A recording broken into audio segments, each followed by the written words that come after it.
as part of its commitment to utilizing partnerships to broaden the scope of digital financial services across Nigeria.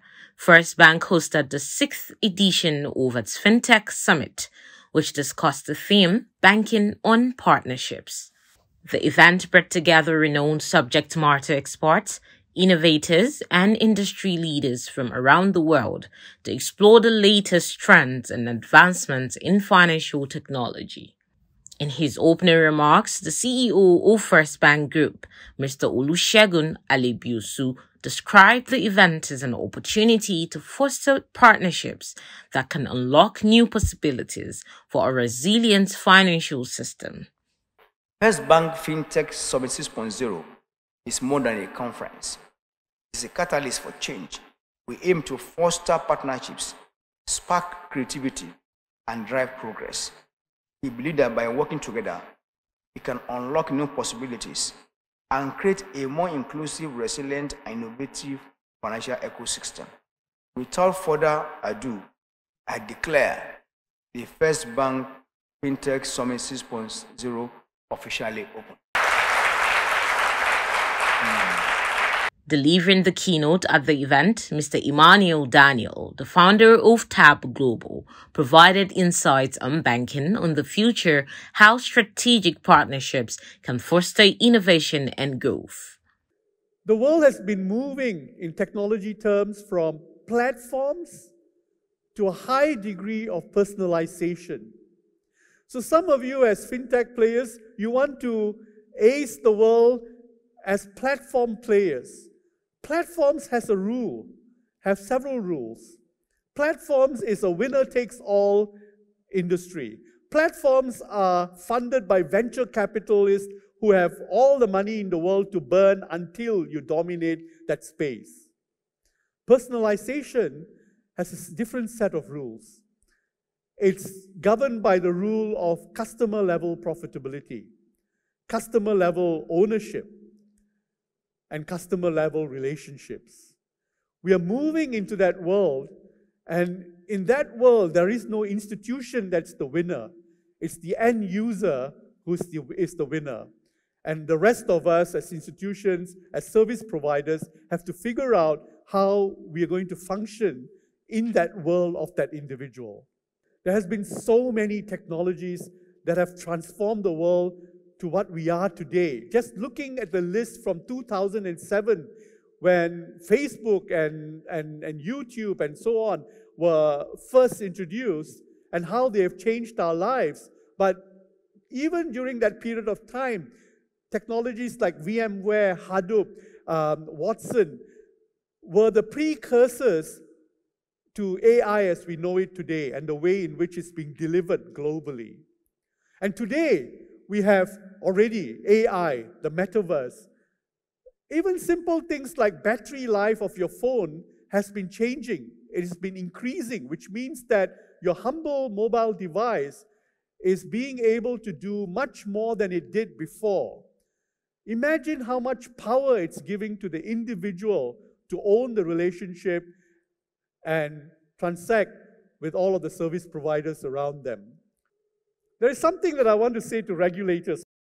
Yes, it's very important for regulators to safeguard the integrity of the economy and the safety of the end user.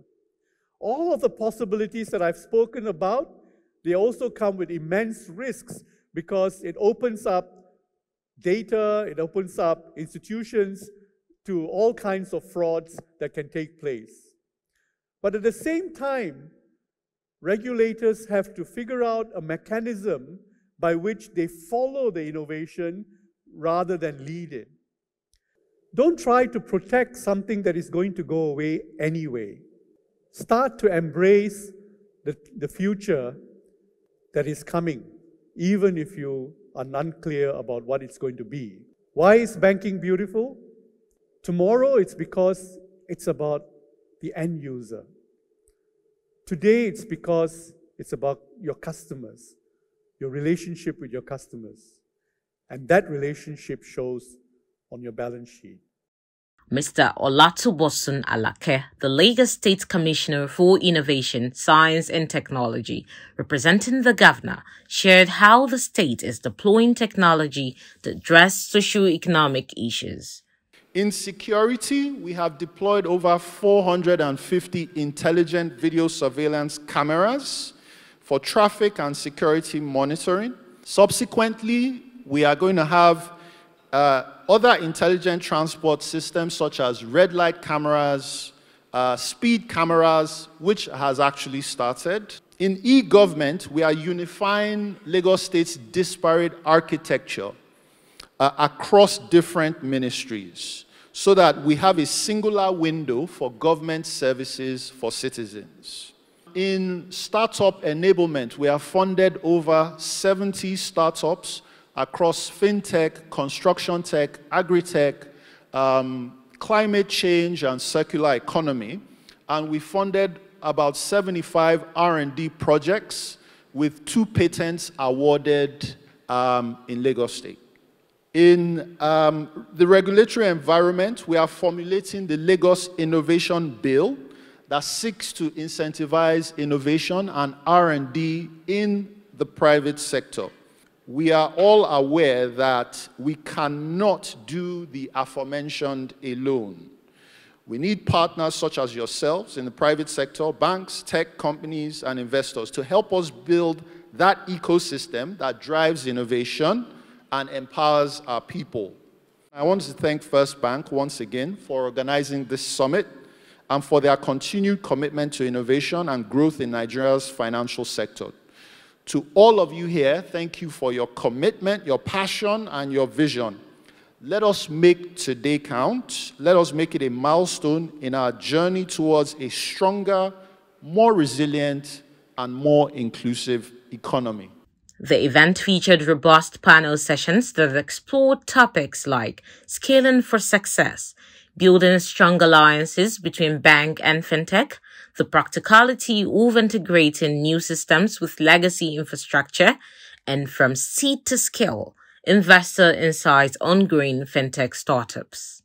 A key highlight of the summit was the Fintech Innovators Pitch Programme, designed to empower early-stage fintech startups and cultivate innovation within the financial services ecosystem.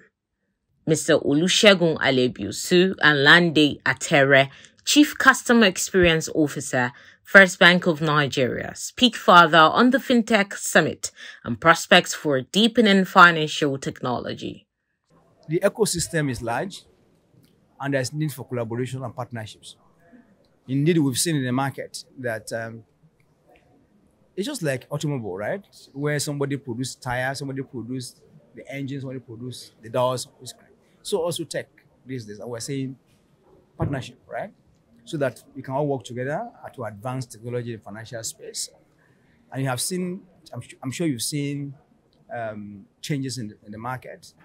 Everybody going tech, and the future of banking is digital, right? So we all know that. We've asked ourselves this question: in the next 10 years, what do you think banking will look like? So if you have that answer, you have that vision, you will know that the ecosystem is important, and so partnership it is. Banking on partnerships is important in today's banking industry. We've seen the evolution of banking. We've seen how there's so many changes. And we've seen what's happening globally. And of course, Nigeria is not left behind. We're FirstBank. And we've been big brother to the many other banks. We've been in banking since 1894. We have a responsibility to ensure inclusion and a responsibility to ensure that we're all one, all speaking the same language. We're bringing people together to talk about how banking is changing and where the partnerships are, where the collaboration is. So we're not necessarily competing, but we're saying, how do we come together to have the conversations for the good of majority of Nigerians? There's a lot happening in the Nigerian space. There are a lot of bright Nigerians who are starting new companies, startups, and some of the outcomes of this will see us bringing together some startups. We have a bootcamp going on. We've done some training for them. We're taking them through business plans, And we're also talking to them about reaching out to investors and how we can connect them with investors as well. So those are some of the outcomes here, really talking about partnerships. And indeed, we'll partner with some of them as well and help them grow their businesses, which is what we've been doing since 1894. With the advent of digital technology, a major takeaway from this summit is the need for the traditional banks and the fintech firms to collaborate effectively in a win-win situation to boost financial inclusion, accelerate economic growth, provide personalized services to customers, and spur more homegrown, innovative, and digital solutions in the country.